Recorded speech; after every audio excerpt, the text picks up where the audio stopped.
Guntur, begitulah nama yang diberikan masyarakat setempat untuk mendeskripsikan gemuruh dari gunung terkait yang sangat mirip dengan suara guntur di kala hujan. Belakangan ini nama Guntur kembali booming, bukan karena suasana asri bak miniatur Semeru bagi para pemuja dunia pendakian, namun lebih dikarenakan maraknya pemberitaan tentang seorang remaja yang beberapa minggu lalu sempat hilang di sana. Kisah itu menjadi sorotan hangat bagi para pecinta dunia perkelenikan, tak terkecuali Anda yang saat ini pun mampir untuk memanjakan penerawangan tentang mereka yang tak kasat mata, namun jauh dari kisah horor itu membanjiri kanal-kanal situs berita.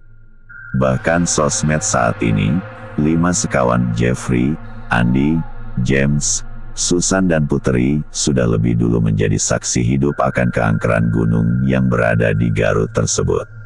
Hujan sedari pagi meraung membasahi daerah Jabodetabek, dan sepertinya tidak akan reda dalam waktu singkat ini. Keadaan warung Pak Agung terlihat sesak oleh karyawan tempat diri ini bekerja.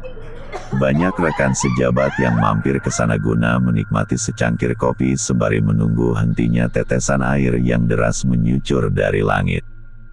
Saat itu telingaku terfokus kepada apa yang Andi ceritakan kepada bosnya, Pak Wiro. Kedua orang tersebut merupakan rekan sejawat namun berada di divisi berbeda.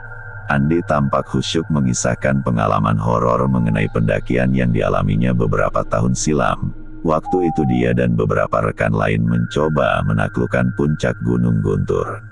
Awal kisah yang diceritakan Andi memang agak membosankan. Tahu banyak pengalaman horor mainstream yang terjadi di dunia pendakian. Wajar saya sedikit berkata seperti itu, karena saya pribadi juga salah satu pencinta pendakian gunung.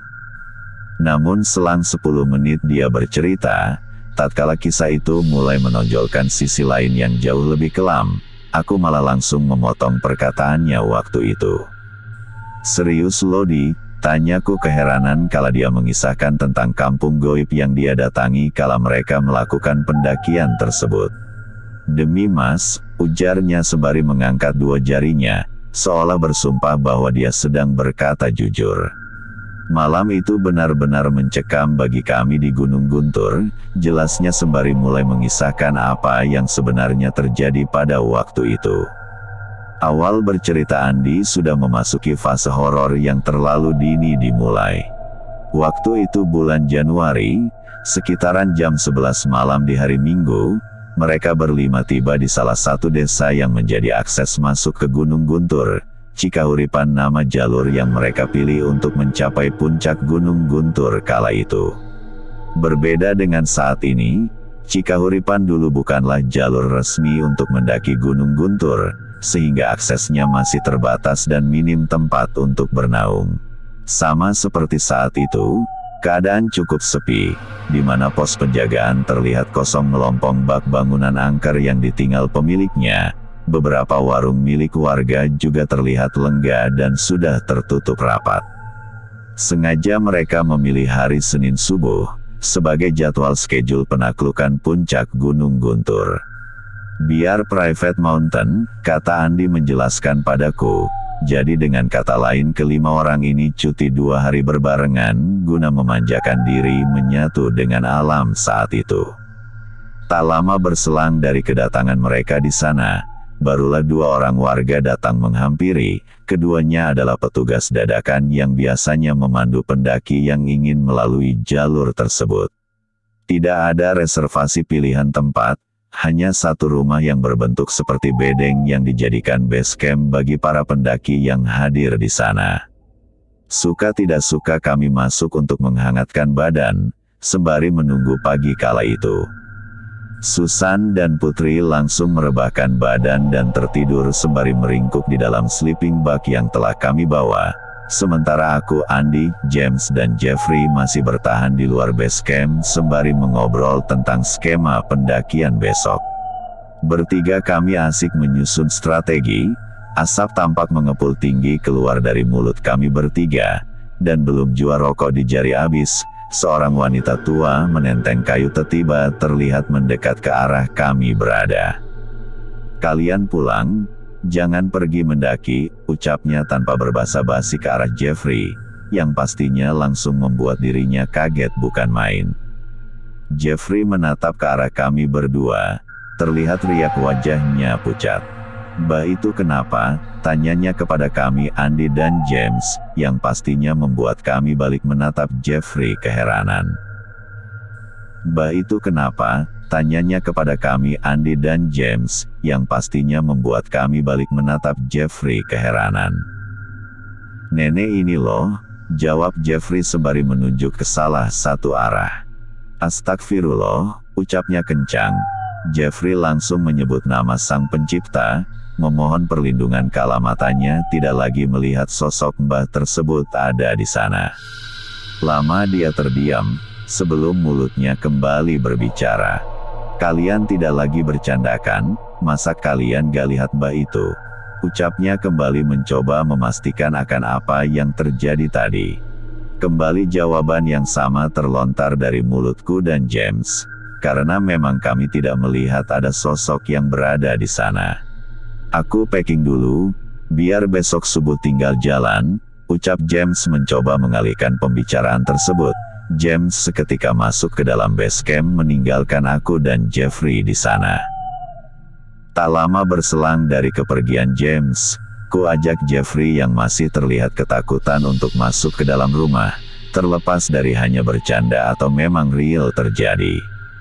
"Sudahlah, anggap saja angin lalu, selama memang maksud dan tujuan kita baik pasti akan dipermudahkan untuk pendakian besok." Begitulah hal yang coba ku tanamkan kepada Jeffrey waktu itu. Namun bahasa bersahaja dan penuh pemaknaan akan arti berserah sepenuhnya, tidak serta-merta mampu menenangkan hati Jeffrey. Pasca peristiwa singkat yang terjadi, ada keanehan tersendiri yang kami lihat padanya. Jeffrey terlihat diam, seperti enggan untuk berkata. Belum lagi bila kami ajak berbincang, dirinya tampak tidak fokus dan melamun.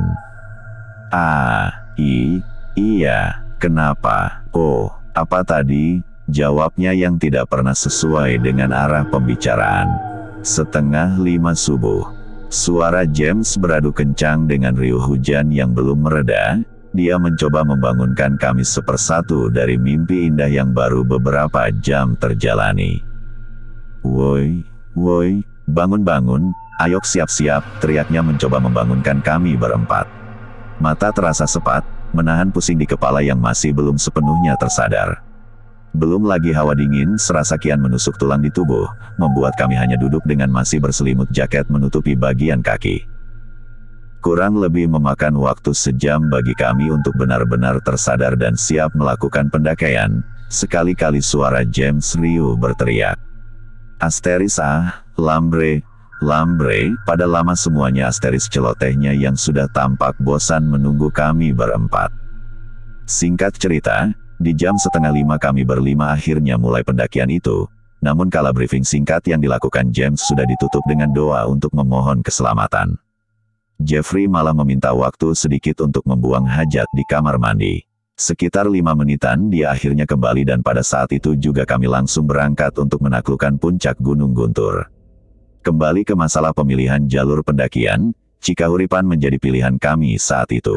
Kenapa? Kami pun tidak tahu jawabannya, karena pada saat itu hanya James yang pernah beberapa kali mendaki Gunung Guntur, dan dia pula yang mendaftarkan, melaporkan maupun mempersiapkan segala kebutuhan dan keperluan. Jeffrey sekalipun, sebagai orang yang paling berpengalaman melakukan pendakian beberapa gunung di Jawa, belum pernah menyinggahi puncak gunung ini. Terus untuk aku, Putri dan Susan, hanya bermodalkan nekat dan tekad. Di awal pendakian, kami melewati jalanan setepak dengan lintasan jalan bebatuan, hamparan hijau dari ladang milik warga setempat menambah indah suasana. Saat itu hanya rombongan kami yang terlihat melakukan pendakian.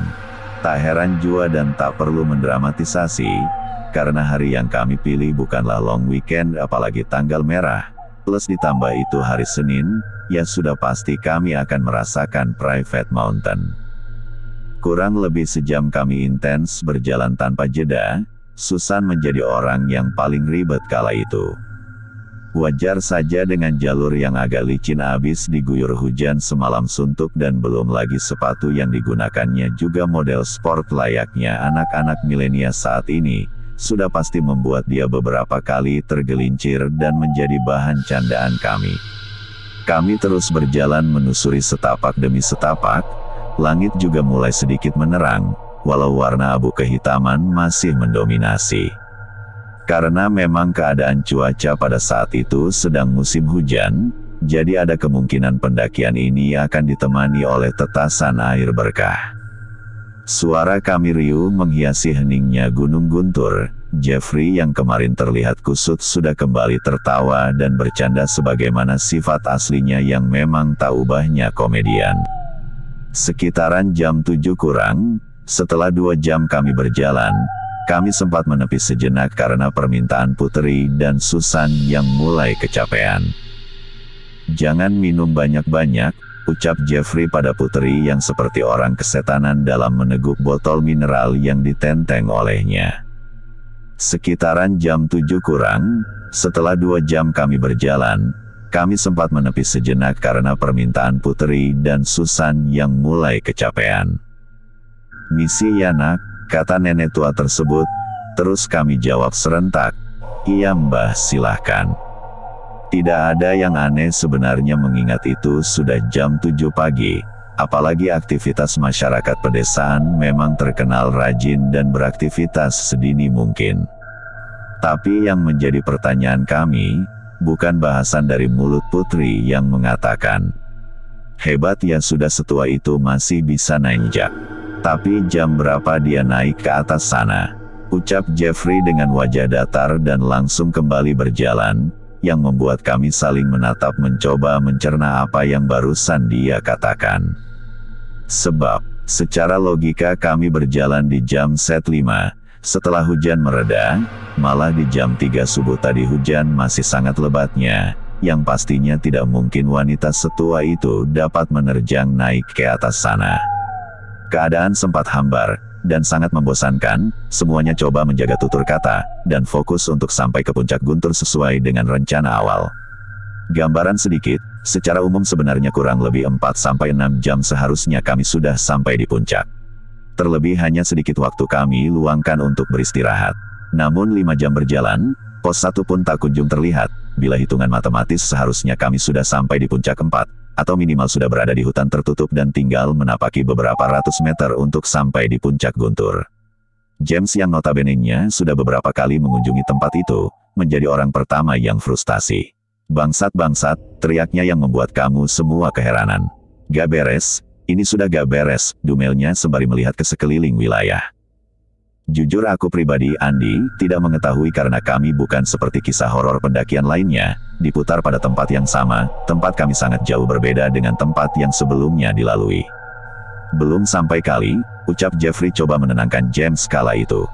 "Gak Jeff, ini sudah gak beres, gak mungkin sejauh ini pos 1, apalagi kita minim istirahat," jawab James pada dirinya.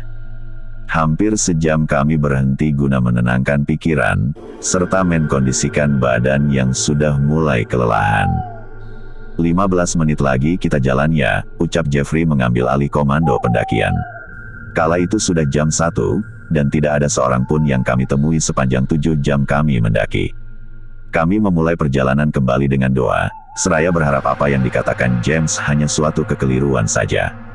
Setapak demi setapak langkah kami beriringan, membentuk formasi berjejer dengan Jeffrey yang ada di depan, dan James memantau di posisi belakang. Beberapa menit berlalu, hujan gerimis turun menambah sengit pendakian. Wajah Putri dan Susan kian lesuh, sudah tak mampu berkata lagi, nampak nafas mereka terengah, mulai habis termakan lelah. Belum lagi medan kali itu berupa tanjakan panjang penuhi dengan pasir berkerikil yang membuat tenaga semakin terkuras.